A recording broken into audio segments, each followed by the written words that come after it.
Hey, how's it going? My name's Mike. I'm an aspiring professional artist, and welcome to my channel. So in today's video, I'm going to be talking about one secret weapon that is going to instantly improve your gesture drawing. Alright, let's get started. Alrighty, so the theory that I was talking about is called the opposing curves theory. So I actually have a couple of things before we get into this that I wanted to say. First is I actually did a video on this a few weeks ago. It was just one of the points in the video, which is why I want to kind of highlight it because I think it's that important. And two, I do want to highlight that I actually learned this from Scott Harris. I'm going to put a link in the description below to the course that I took of his on Udemy. Great course. I recommend it to anybody who wants to learn how to draw from imagination. So what is opposing curves theory? Well, opposing curves theory is the theory that when a curve goes one way, we should make an opposing curve going the other way. And this could be with body parts, it could be with the motion of like hills or something like that in your drawing. It could be with specific pieces of the body, like even like fingers, for instance. And what this does is it creates a flow within our drawing. So let's look at something that doesn't have opposing curves theory. I will do, for instance, a really quick and rough looking body, and I'm going to attach an arm. So something that wouldn't have opposing curves theory is if the arm did this. So what we get is we get a curve going this way, and then another one going this way, and then another one, I didn't really do it too well, but going that way as well. And it stiffens out the arm. So even if I were to take that arm and bend it just slightly, let's do it like this.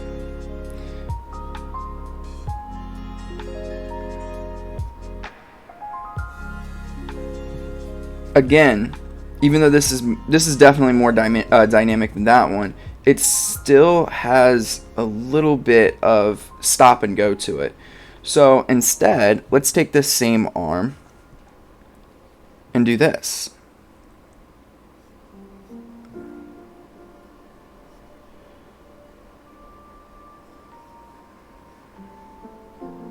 So automatically we get a little bit more of a flow. And I can do that with this part of the arm as well if it's straightened out.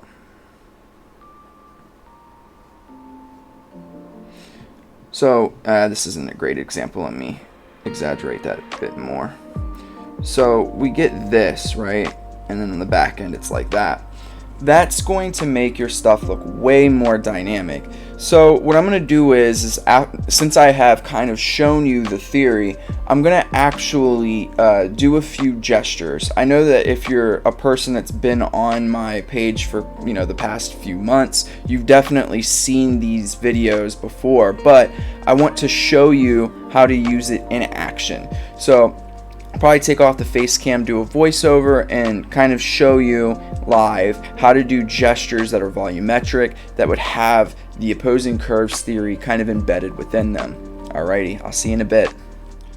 Alrighty, so I'm probably not going to talk too much. I'm going to just kind of talk a little bit, probably for the first 2 to 3 gestures, and then I'll let it play out so you can kind of watch, maybe follow along if you would like to, and then I'll come back towards the end and kind of wrap things up. So there's a few important things with opposing curves theory that I want to kind of mention. Opposing curves theory, it could be done with the torso and the pelvic region as well. So, and I think probably my third or fourth gesture, you'll see the small of the back versus the rib cage in the back, and then also the glutes. It goes from top to bottom. It goes from convex to convex again, and it creates this nice dynamism even within the a pose that's pretty stiff because it's pretty vertical, right? So that's one thing you really want to think about, is that opposing curves theory isn't just for limbs, for instance, it's for other body parts as well.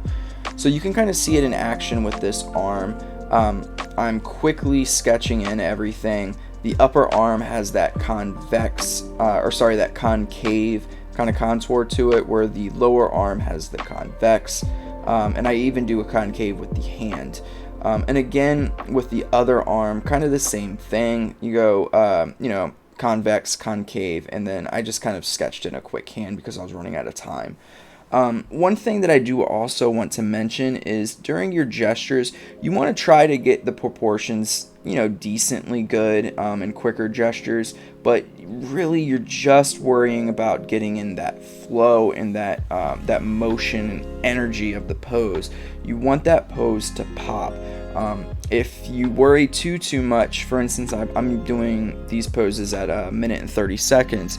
If in that minute and 30 seconds you're worrying too much about trying to get the anatomy perfect, then you're going to end up with a stiff pose, and then when you actually add anatomy onto it, it's going to become even stiffer. So my recommendation to you is to not worry too much about that stuff and just draw as quickly as you can and get this opposing curves theory in.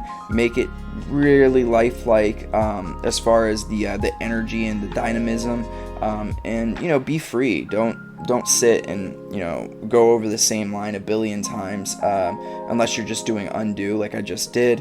You want to just quickly do a line. You don't want to have hairy lines or anything like that. That will stiffen up your pose even more.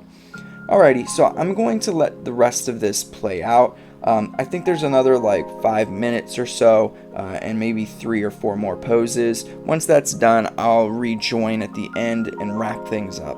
Alrighty, I hope that you felt like this was very helpful, and I hope that you enjoy watching this as it plays out.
Alright, so that's it. That's the video. I hope that you enjoyed it. I hope you learned something today about opposing curves theory.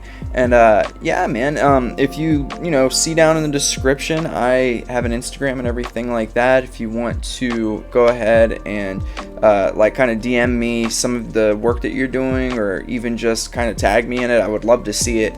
And yeah, just be like, hey Mike, I used the theory, this is what I came up with, or whatever. I would love that. So I hope that you enjoyed the video. I hope it was helpful for you, and I'll see you in the next one.